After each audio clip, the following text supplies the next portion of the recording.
भौतिक विज्ञान यानी फिजिक्स। तो आज का हमारा मिशन है इन सभी स्रोतों को खंगालना और भौतिकी के वो सबसे ज़रूरी सवाल और कॉन्सेप्ट्स निकालना जो बार बार दोहराए जाते हैं। ये एक तरह से समझिए कि एक पैटर्न डिकोडिंग सेशन है, ताकि ये पता चले कि परीक्षा में आखिर पूछा क्या जाता है। तो चलिए सबसे बुनियादी लेकिन सबसे ज़रूरी चीज़ से शुरू करते हैं, जहाँ से मैं कहूँगी हर परीक्षा में एक सवाल पक्का ही माना जाता है। मात्रक और इकाइयाँ, यूनिट्स एंड मेजरमेंट्स। कुछ नाम तो जैसे रटे हुए होते हैं, बल के लिए न्यूटन, ऊर्जा के लिए जूल, शक्ति के लिए वॉट, आवृत्ति के लिए हर्ट्ज और दाब के लिए पास्कल। ये तो एक सीधी लिस्ट हो गई। हाँ, लेकिन यहाँ एक दिलचस्प बात है, ये सिर्फ नाम नहीं है, ये एक दूसरे से बहुत गहरे जुड़े हुए हैं। और यहीं पर परीक्षा में सवाल को थोड़ा घुमाया जाता है।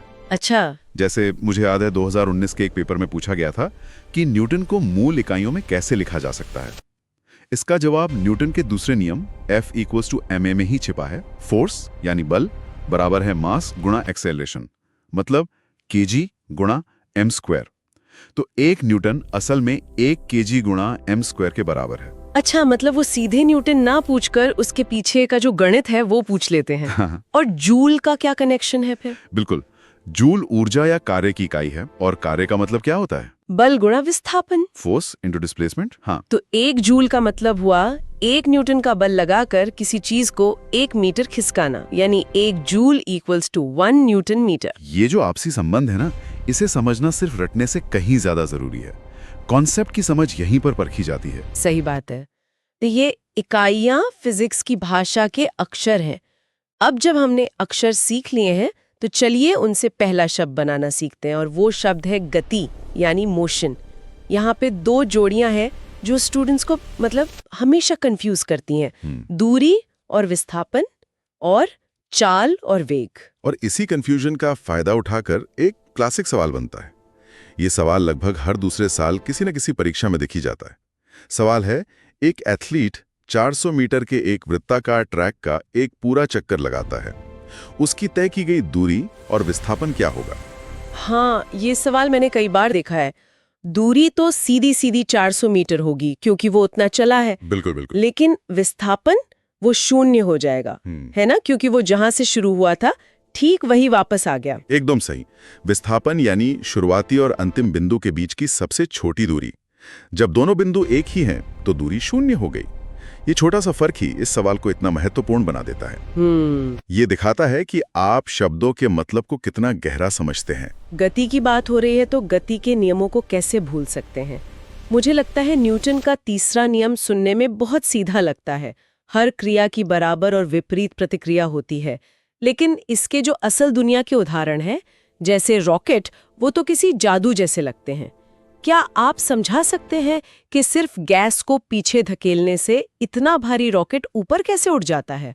ये वाकई एक कमाल का सवाल है। इसे ऐसे समझिए, रॉकेट अपनी गैस को एक जबरदस्त बल यानी एक्शन के साथ नीचे की ओर धकेलता है। तो न्यूटन के तीसरे नियम के अनुसार वो गैस भी उतने ही बल यानी रिएक्शन के साथ रॉकेट को ऊपर की ओर धकेलती है।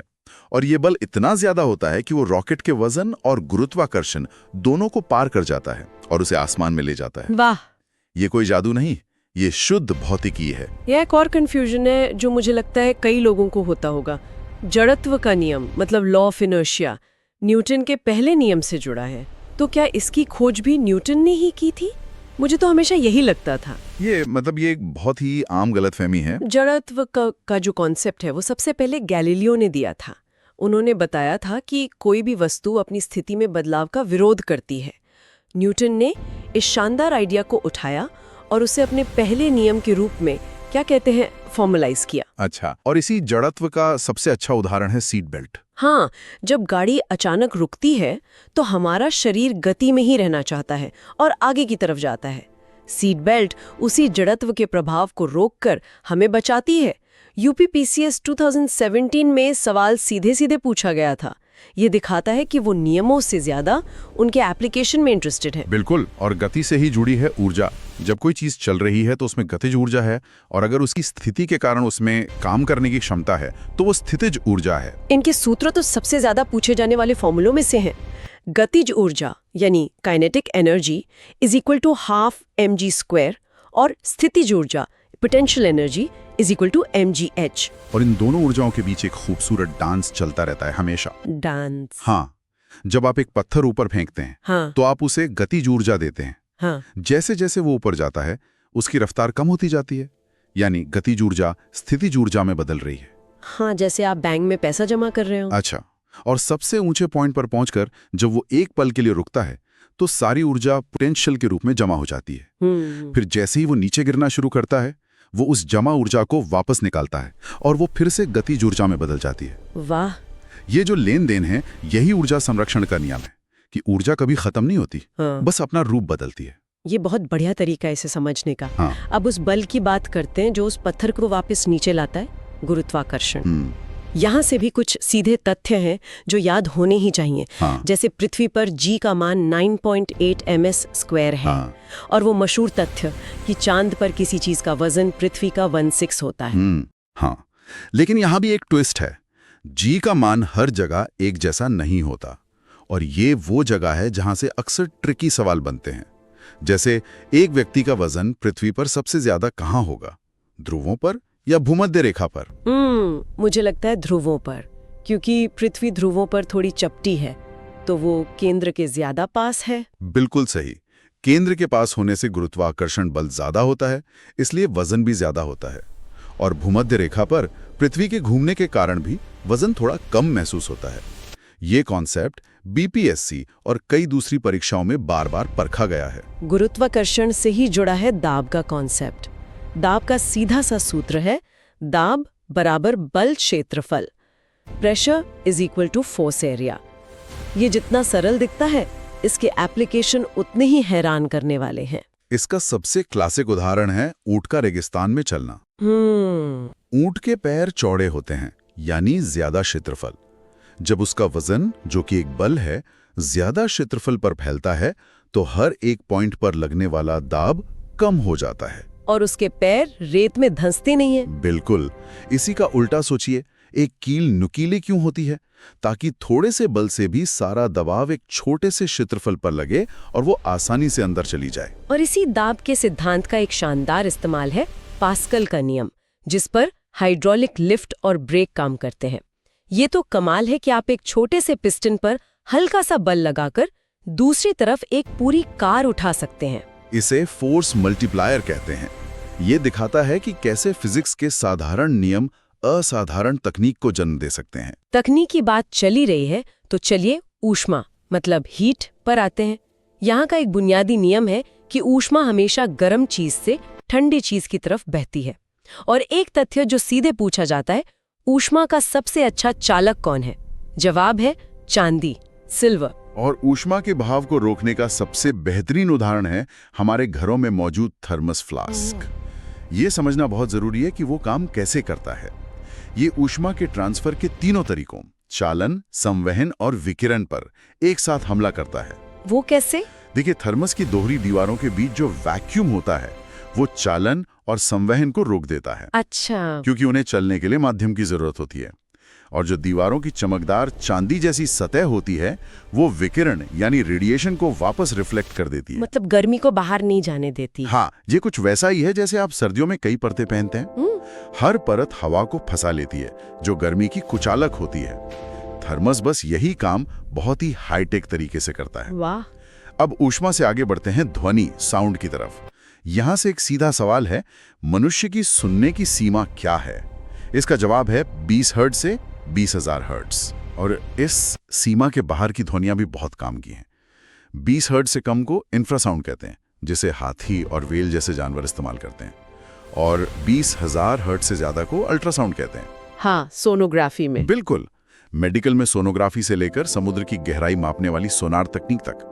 ये दिखाता है कि जो ध्वनि हम सुन भी नहीं सकते वो भी हमारे लिए कितनी उपयोगी है। ध्वनि के बारे में एक और जरूरी बात यह है कि उसे चलने के लिए एक माध्यम चाहिए।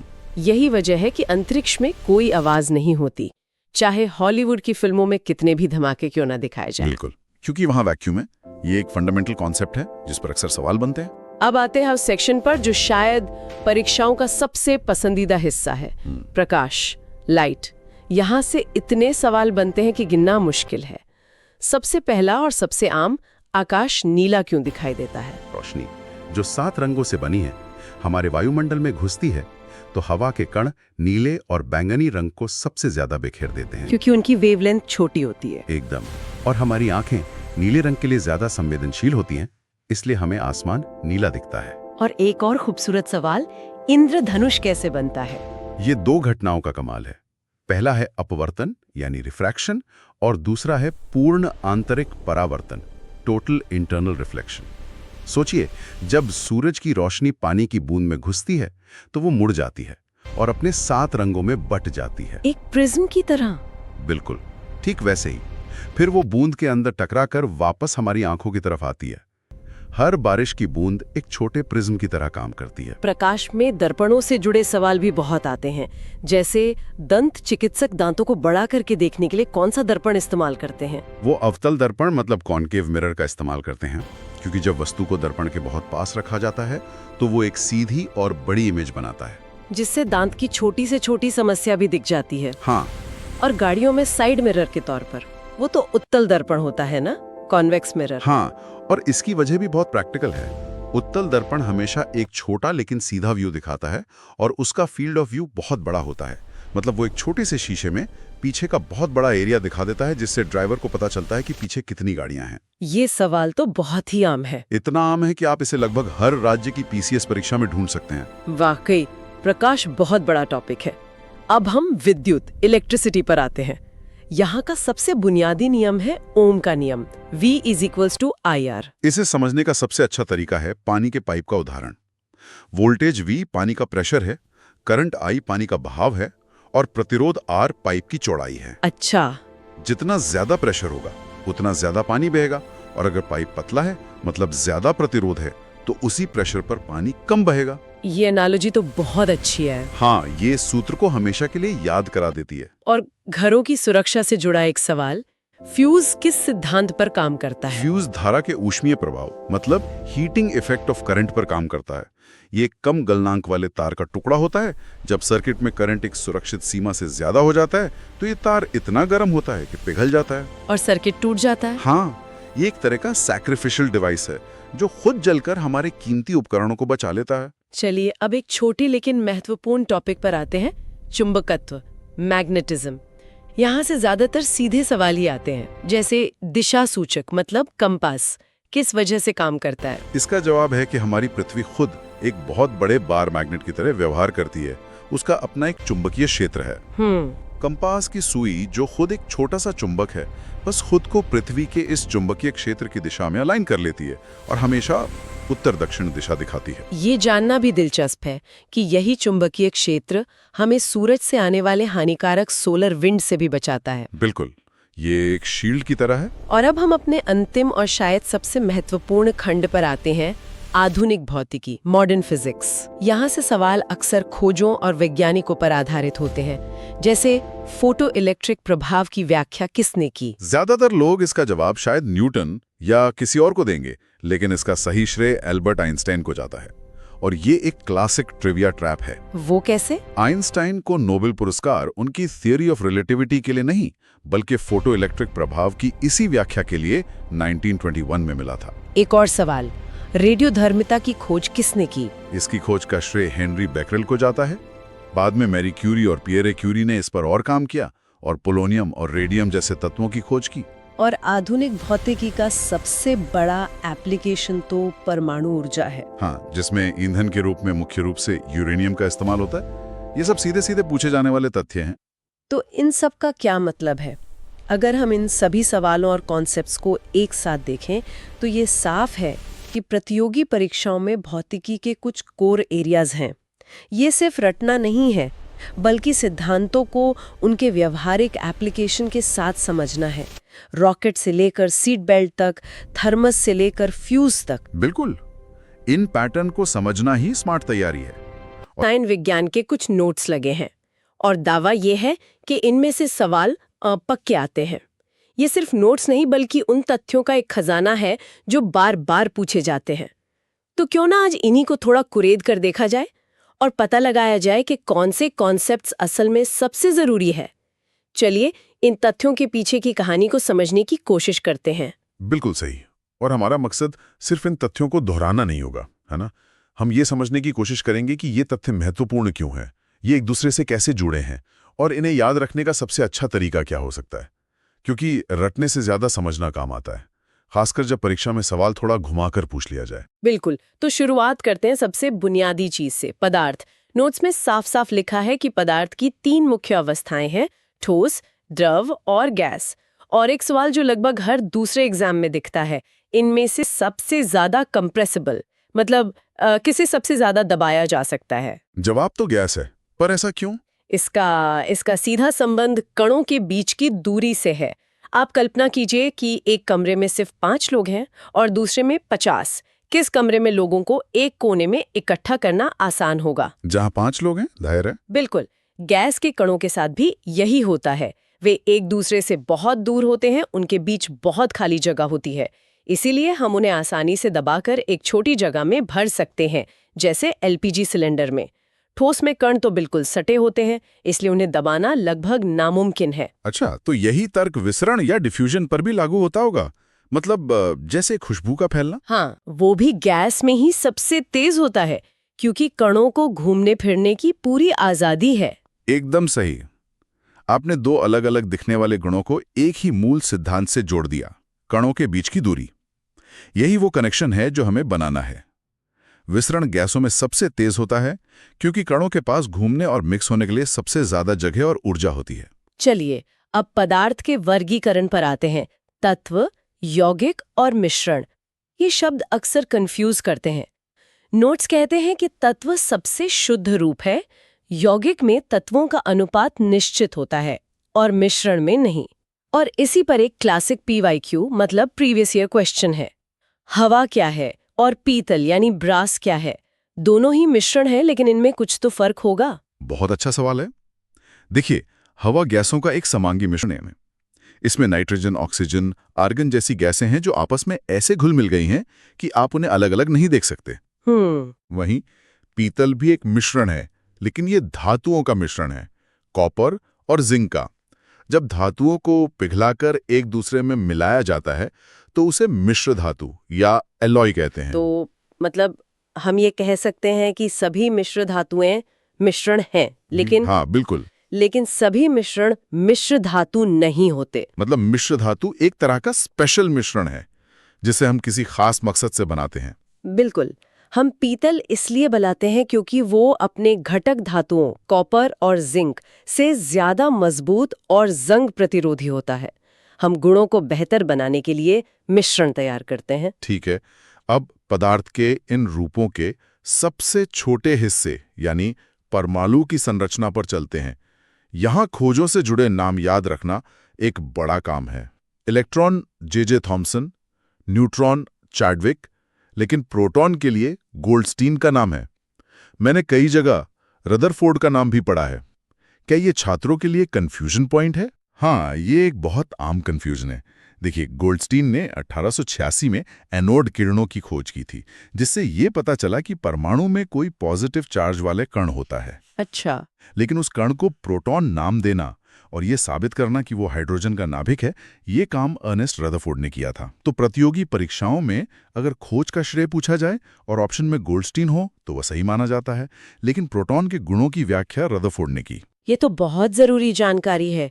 और एक तथ्य जिस पर नोट्स में स्टार बना हुआ है, किसी तत्व का परमाणु क्रमांक यानी एटॉमिक नंबर उसकी प्रोटॉन संख्या के बराबर होता है। ये इतना महत्वपूर्ण क्यों है? क्योंकि ये किसी तत्व की असली पहचान है, उसका आधार कार्ड है, आप कह सकते हैं। आप एक तत्व से इलेक्ट्रॉन निकाल सकते हैं या जोड़ सकते हैं, जिससे आयन बनते हैं।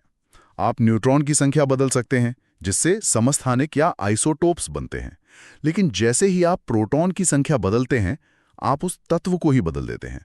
एक प्रोटॉन वाला कण हमेशा हाइड्रोजन होगा और 6 प्रोटॉन वाला कण हमेशा कार्बन होगा। ये केमिस्ट्री का सबसे बेसिक नियम है। और यही प्रोटॉन संख्या हमें सीधे आवर्त सारणी की कहानी पर ले आती है।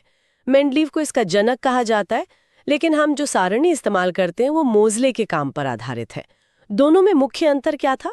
मेंडलीव ने तत्वों को उनके परमाणु भार के बढ़ते क्रम में रखा था। ये एक क्रांतिकारी कदम था, लेकिन इसमें कुछ दिक्कतें थीं। जैसे आर्गन का परमाणु भार पोटेशियम से ज्यादा है, तो मेंडलीव की सारणी के हिसाब से उसे पोटेशियम के बाद आना चाहिए था। लेकिन गुणों के हिसाब से वो पहले फिट बैठता था। सही, ये एक पहेली थी। फिर हेनरी मोजले आए और उन्होंने दिखाया कि तत्वों का ज्यादा मौलिक गुण उनका परमाणु भार नहीं बल्कि परमाणु क्रमांक है। जब उन्होंने तत्वों को परमाणु क्रमांक के आधार पर व्यवस्थित किया तो सारी पहेलियां सुलझ गईं। तो मोजली ने उस आधार कार्ड नंबर का इस्तेमाल किया जिसके बारे में हम बात कर रहे थे। अब इससे जुड़े कुछ सीधे सवाल जो नोट्स में दिए हैं। सबसे हल्का तत्व हाइड्रोजन, सबसे ज्यादा विद्युत ऋणात्मक तत्व फ्लोरीन, और क्षारीय धातुएं यानी एल्काली मेटल्स समूह 1 में। ये विद्युत ऋणात्मकता क्या भला है? इसे सरल शब्दों में समझें तो यह किसी परमाणु की इलेक्ट्रॉन खींचने की ताकत है। जब दो परमाणु एक बंध बनाते हैं तो जिसकी विद्युत ऋणात्मकता ज्यादा होती है वो साझे के इलेक्ट्रॉनों को अपनी ओर ज्यादा जोर से खींचता है। फ्लोरीन आवर्त सारणी का बिग बॉस है, उसकी इलेक्ट्रॉन खींचने की ताकत सबसे ज्यादा है। यही गुण उसे बहुत ज्यादा प्रतिक्रियाशील बनाता है। अच्छा, तो तत्वों के जुड़ने की बात हो रही है, तो चलिए रासायनिक बंध मतलब केमिकल बॉन्ड्स पर आते हैं। नोट्स में 2 मुख्य प्रकार बताए गए हैं, आयनिक और सहसंयोजक। हाँ, और इससे आप 2 तरह के रिश्तों की तरह देख सकते हैं। आयोनिक बंध में एक परमाणु दूसरे से इलेक्ट्रॉन पूरी तरह छीन लेता है, एक देता है दूसरा लेता है, जैसे सोडियम और क्लोरीन के बीच नमक यानी NaCl बनाने में होता है। और सहसंयोजक बंध? सहसंयोजक बंध में कोई छीनता नहीं है, बल्कि दोनों परमाणु इलेक्ट्रॉनों की साझेदारी करते हैं, जैसे पानी में होता है। ऑक्सीजन और हाइड्रोजन कहते हैं चलो हम अपने इलेक्ट्रॉनों को बीच में रखते हैं और मिलकर इस्तेमाल करते हैं। ये साझेदारी ही उन्हें बांधे रखती है। आमतौर पर एक धातु और एक अधातु के बीच आयोनिक बंध बनता है और 2 अधातुओं के बीच सहसंयोजक बंध। ये बहुत अच्छी तरह समझ आया। अब एक और जरूरी टॉपिक पर आते हैं जहां से सवाल पक्के हैं। अम्ल, क्षार और लवण। इसका आधार pH स्केल है। 7 से कम अम्ल, 7 से ज्यादा क्षार, ये तो ठीक है, पर परीक्षकों का पसंदीदा हिस्सा सूचक या इंडिकेटर्स हैं। जैसे नीला लिटमस अम्ल में लाल हो जाता है। हाँ, और इसका एक बहुत ही प्रैक्टिकल उदाहरण है हल्दी। हल्दी एक प्राकृतिक सूचक है। आपने देखा होगा कि जब कपड़ों पर लगे हल्दी के दाग पर साबुन लगता है जो कि क्षारीय होता है, हाँ, उसका रंग लाल भूरा हो जाता है। बिल्कुल, वो असल में एक लाइफ केमिस्ट्री का प्रयोग है जो हमारे घरों में रोज होता है। ये दिखाता है कि हल्दी क्षार के संपर्क में आने पर अपना रंग बदलती है। यही सूचकों का काम है। ये तो कमाल का उदाहरण है, अब कभी नहीं भूलूंगी। चलिए अब मेटल्स और नॉन मेटल्स पर आते हैं। कुछ सीधे तथ्य हैं। सबसे अच्छा विद्युत चालक चांदी, सबसे कठोर धातु टंगस्टन, लेकिन कुछ अपवाद भी हैं जो हमेशा पूछे जाते हैं। जैसे मर्क्यूरी यानी पारा एक धातु है पर तरल है, और ग्रेफाइट एक अधातु है पर बिजली का सुचालक है। ऐसा क्यों? ग्रेफाइट का मामला बहुत दिलचस्प है और ये सीधा उसकी संरचना से जुड़ा है। ग्रेफाइट में कार्बन के परमाणु परतों में व्यवस्थित होते हैं, जैसे ताश की गड्डी में पत्ते। इन परतों के बीच कुछ इलेक्ट्रॉन घूमने के लिए आजाद होते हैं, और जैसा कि हम जानते हैं इलेक्ट्रॉनों का प्रवाह ही तो विद्युत धारा है। अच्छा, इसीलिए अधातु होते हुए भी ग्रेफाइट बिजली का संचालन कर पाता है। ये अपवाद ही हैं जो परीक्षा के लिए सबसे महत्वपूर्ण होते हैं, है ना? बिल्कुल। और धातुओं की बात हो रही है तो मिश्र धातुओं को कैसे भूल सकते हैं? नोट्स में एक पूरी लिस्ट है, स्टील, कांसा, पीतल, सोल्डर। इन्हें याद करने का कोई तरीका है या बस रटना ही पड़ेगा? इन्हें बार बार देखना तो पड़ेगा, लेकिन इसके पीछे का क्यों समझ लेंगे तो आसानी होगी। हम मिश्र धातु बनाते क्यों हैं? लोहे को ही लीजिए। शुद्ध लोहा उतना मजबूत नहीं होता, लेकिन जब हम उसमें थोड़ा सा कार्बन मिलाते हैं तो स्टील बनता है जो बहुत मजबूत होता है। ऐसा इसलिए होता है क्योंकि कार्बन के छोटे परमाणु लोहे के परमाणुओं के परतों के बीच जाकर स्पीड बम्प की तरह काम करते हैं। अरे वाह, एटॉमिक स्पीड बम्प! ये तो कमाल का तरीका है समझाने का। हाँ, वे परतों को एक दूसरे पर आसानी से फिसलने से रोकते हैं, जिससे धातु कठोर हो जाती है। और स्टेनलेस स्टील में जंग से बचाने के लिए क्रोमियम मिलाया जाता है। हाँ, क्या ये भी कुछ ऐसा ही करता है? नहीं, क्रोमियम का काम थोड़ा अलग है। जब स्टेनलेस स्टील में क्रोमियम मिलाया जाता है तो वो हवा के ऑक्सीजन के साथ प्रतिक्रिया करके सतह पर एक बहुत पतली, अदृश्य और मजबूत परत बना लेता है। एक तरह का सुरक्षा कवच। बिल्कुल, एक सुरक्षा कवच जिसे क्रोमियम ऑक्साइड कहते हैं। ये परत लोहे को हवा और पानी के संपर्क में आने से रोकती है, जिससे जंग नहीं लगता। अब आते हैं उस तत्व पर जिसकी हम पहले भी बात कर चुके हैं, कार्बन। हीरा और ग्रेफाइट दोनों कार्बन से बने हैं, पर एक दुनिया का सबसे कठोर पदार्थ है और दूसरा इतना नरम कि पेंसिल की नोक में इस्तेमाल होता है। ये कैसे संभव है? ये कार्बन के अपरूप मतलब एलोट्रोप्स होने का सबसे बेहतरीन उदाहरण है। अपरूप का मतलब है एक ही तत्व के अलग अलग रूप जिनके भौतिक गुण अलग अलग हों। इसका कारण सिर्फ परमाणुओं की व्यवस्था है। व्यवस्था कैसे? हीरे में हर कार्बन परमाणु 4 दूसरे कार्बन परमाणुओं से एक बहुत ही मजबूत 3D पिंजरे जैसी संरचना में जुड़ा होता है। इस संरचना को तोड़ना बहुत मुश्किल है, इसलिए हीरा इतना कठोर है। और ग्रेफाइट में? एक परत के अंदर तो परमाणु मजबूती से जुड़े होते हैं, लेकिन ये परतें एक दूसरे से बहुत कमजोर बंधों से जुड़ी होती हैं, इसलिए वे एक दूसरे पर आसानी से फिसल सकती हैं। अच्छा, तो जब हम पेंसिल से लिखते हैं तो असल में ग्रेफाइट की यही परतें कागज पर उतरती जाती हैं। एकदम सही। एक ही तत्व सिर्फ व्यवस्था बदलने से गुणों में जमीन आसमान का फर्क आ जाता है। अब कुछ महत्वपूर्ण गैसों की बात करते हैं। एलपीजी और सीएनजी दोनों ईंधन हैं, पर नोट्स के हिसाब से एलपीजी में मुख्य रूप से ब्यूटेन और प्रोपेन है, जबकि सीएनजी में मीथेन। ये अलग अलग क्यों है? ये उनके स्रोत और उपयोग पर निर्भर करता है। एलपीजी मतलब लिक्विफाइड पेट्रोलियम गैस पेट्रोलियम शोधन से मिलती है और इसे आसानी से तरल बनाया जा सकता है। सीएनजी यानी कंप्रेस्ड नेचुरल गैस में मुख्य रूप से मीथेन होती है, जो प्राकृतिक गैस का मुख्य घटक है। यह एलपीजी से ज्यादा सुरक्षित और पर्यावरण के लिए बेहतर मानी जाती है। और हाँ, गोबर गैस का मुख्य घटक भी मीथेन ही है। ठीक है। और पॉलीमर पर भी कुछ सीधे सवाल हैं। पीवीसी पाइप, नायलॉन के कपड़े, टेफ्लॉन के नॉनस्टिक बर्तन, ये सब पॉलीमर हैं। पॉलीमर का मूल कॉन्सेप्ट क्या है? पॉलीमर को आप मोतियों की एक बहुत लंबी माला की तरह समझ सकते हैं। इसमें हर एक मोती एक छोटा अणु होता है जिसे मोनोमर कहते हैं। अच्छा। जब हजारों लाखों मोनोमर एक रासायनिक प्रक्रिया के जरिए एक लंबी चेन में जुड़ जाते हैं तो उस विशाल अणु को पॉलीमर कहते हैं। पीवीसी का मोनोमर विनाइल क्लोराइड है और जब ये हजारों की संख्या में जुड़ते हैं तो पॉलीविनाइल क्लोराइड बन जाता है। बहुत बढ़िया। अब आते हैं अंतिम हिस्से पर, दैनिक जीवन में रसायन। यहाँ तो सीधे सीधे नाम और उनके उपयोग हैं। बेकिंग सोडा और वॉशिंग सोडा में हमेशा कंफ्यूजन होता है। हाँ, और इसका एक आसान तरीका है याद रखने का। बेकिंग सोडा खाने में इस्तेमाल होता है ना? हाँ। और इसे बाइकार्बोनेट कहते हैं। आप ऐसे याद रख सकते हैं कि खाना बाई बनाती है। अरे राह, ये तो बहुत काम की ट्रिक है। वॉशिंग सोडा यानी सोडियम कार्बोनेट में बाई नहीं होता। ये छोटी छोटी ट्रिक्स परीक्षा के दबाव में बहुत काम आती हैं। और अम्लों की बात करें तो सिरका में एसिटिक एसिड और नींबू में सिट्रिक एसिड, ये नाम भी सीधे पूछे जाते हैं। बिल्कुल। और ये भी ध्यान दें कि ये दोनों कार्बनिक अम्ल हैं जो आमतौर पर उतने शक्तिशाली नहीं होते जितने अकार्बनिक अम्ल होते हैं, जैसे सल्फ्यूरिक एसिड। उर्वरकों की बात करें तो एनपीके का जिक्र है, ये क्या है? एनपीके पौधों के लिए 3 सबसे जरूरी पोषक तत्वों का शॉर्ट फॉर्म है। एन से नाइट्रोजन, पी से फास्फोरस और के से पोटेशियम। नाइट्रोजन पत्तियों के विकास के लिए जरूरी है, फास्फोरस जड़ों और फूलों के लिए, और पोटेशियम पौधे के समग्र स्वास्थ्य के लिए। हरित क्रांति की सफलता के पीछे इन रासायनिक उर्वरकों का भी बहुत बड़ा हाथ था। और अंत में रेडियोधर्मिता पर एक त्वरित तथ्य।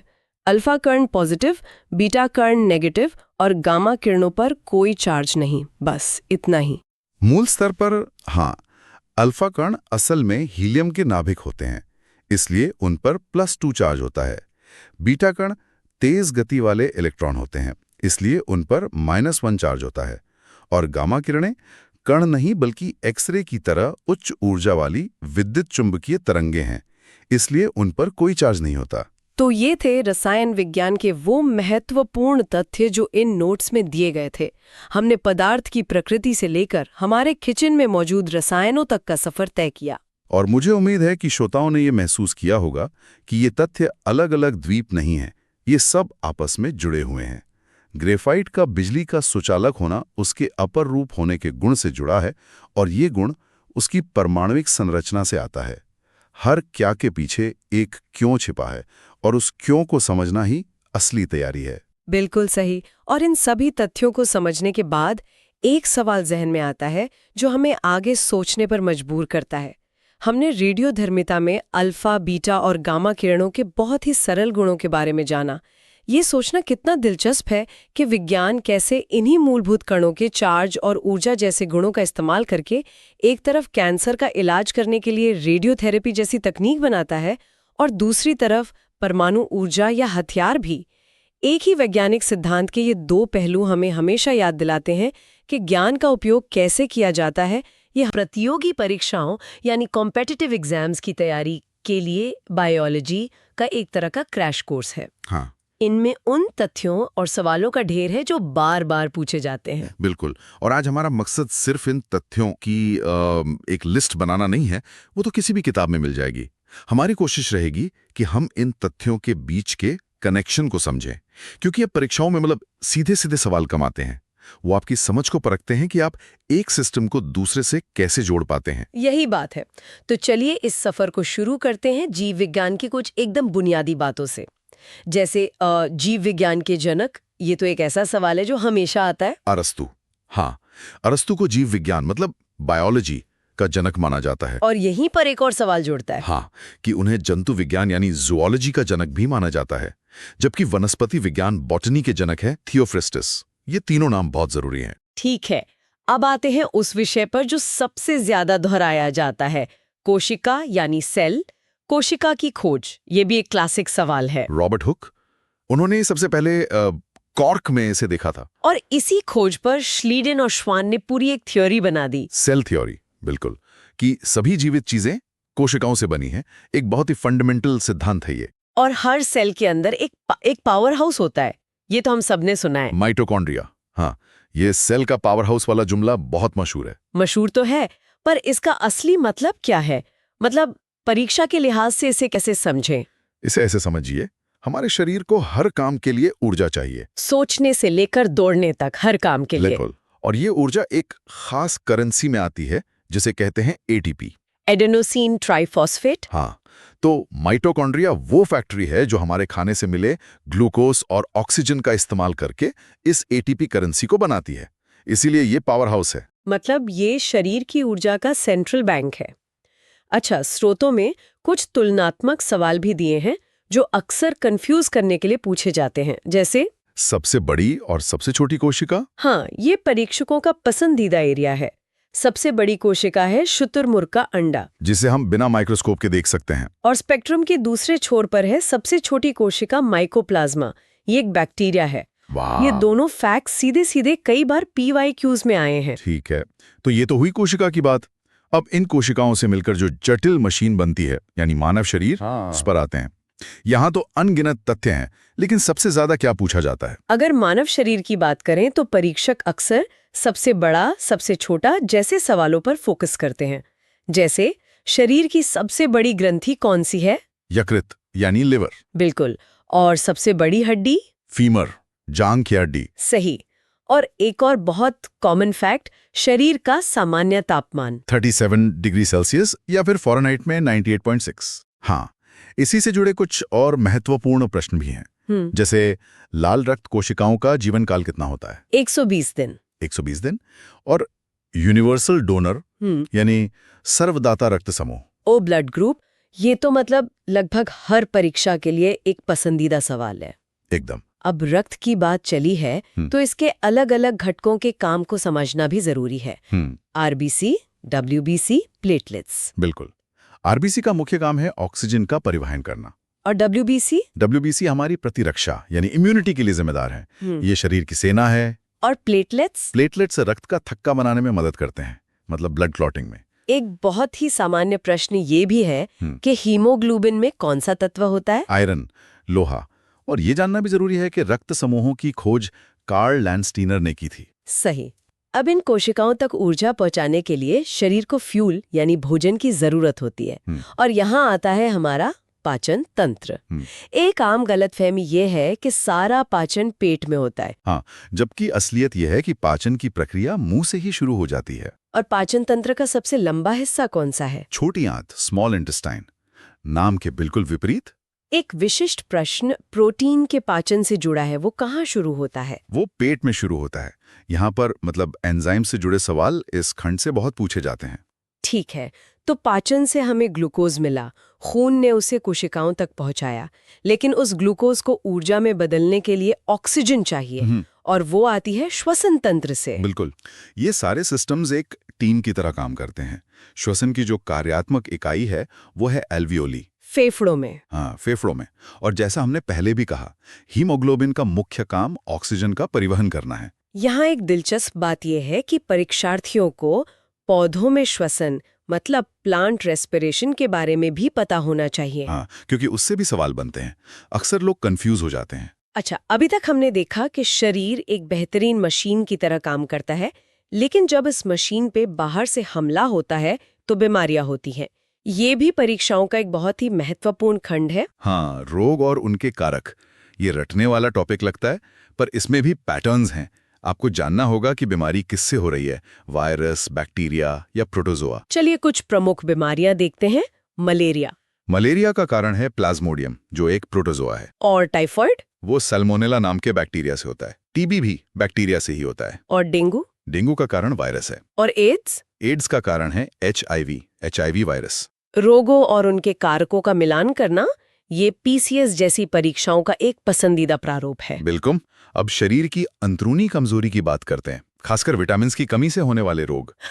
इनसे तो सीधे प्रश्न आते हैं। सीधे प्रश्न आते हैं, जैसे विटामिन ए की कमी से रतौंधी यानी नाइट ब्लाइंडनेस, विटामिन B1, बेरी, विटामिन सी से स्कर्वी, और विटामिन डी से रिकेट्स, जिसमें हड्डियां कमजोर हो जाती हैं। एक और सामान्य प्रश्न इनके स्रोतों के बारे में भी है, जैसे विटामिन सी का प्रमुख स्रोत क्या है। खट्टे फल, सिट्रस फ्रूट्स। ठीक है, अब पौधों की बात करते हैं। Plant biology. पौधों में प्रकाश संश्लेषण यानी फोटोसिंथेसिस के दौरान कौन सी गैस का उपयोग होता है? Carbon dioxide, CO2। और इस प्रक्रिया में क्लोरोफिल का क्या काम है? क्लोरोफिल का काम प्रकाश को अवशोषित करना है और पौधे के लिए भोजन पत्तियों में बनता है। सही। ये प्रक्रिया पृथ्वी पर जीवन का आधार है, इसलिए इसकी मूल बातें समझना परीक्षाओं के लिए बहुत आवश्यक है। अब आते हैं आनुवंशिकी यानी जेनेटिक्स पर। इसके जनक कौन है? Gregor Mendel. और डीएनए, इसका पूरा नाम भी कई बार पूछा गया है। Deoxyribonucleic acid. हाँ, इस क्षेत्र में गुणसूत्रों मतलब क्रोमोसोम्स से संबंधित प्रश्न भी अक्सर पूछे जाते हैं। बिल्कुल, ये एक बहुत महत्वपूर्ण विषय बन जाता है। अब बात करते हैं हार्मोन्स की। कुछ प्रमुख हार्मोन और उनके कार्य क्या हैं? जैसे इंसुलिन, वो रक्त शर्करा को नियंत्रित करता है। और थायरॉक्सिन थायराइड ग्रंथि से संबंधित है, जो हमारे मेटाबॉलिज्म को कंट्रोल करता है। एक दिलचस्प सवाल आपातकालीन हार्मोन के बारे में है। हाँ, इमरजेंसी हार्मोन, वो है एड्रेनालाइन। अच्छा, इस विषय से अक्सर रटने वाले नहीं बल्कि कॉन्सेप्ट आधारित प्रश्न आते हैं। अब थोड़ा और बड़ा दायरा देखते हैं, पर्यावरण यानी इकोलॉजी। हाँ, पर्यावरण विज्ञान में खाद्य श्रृंखला मतलब फूड चेन ऊर्जा के प्रवाह को दर्शाती है। और ओजोन परत? ओजोन परत हमें सूर्य की हानिकारक यूवी किरणों से बचाती है। ग्रीन हाउस गैस का एक प्रमुख उदाहरण? Carbon dioxide. ग्लोबल वार्मिंग एक ऐसा विषय है जो समसामयिक घटनाओं से जुड़ा है, तो इससे प्रश्न पूछे जाने की संभावना अधिक होती है। बिल्कुल। हमारे सफर का आखिरी पड़ाव है वर्गीकरण, क्लासिफिकेशन। जीवों का 5 जगत वर्गीकरण किसने दिया था? R.H. विटेकर। यहीं पर एक बहुत ही दिलचस्प वैचारिक सवाल उठता है। कौन सा? क्या वायरस जीवित है या निर्जीव?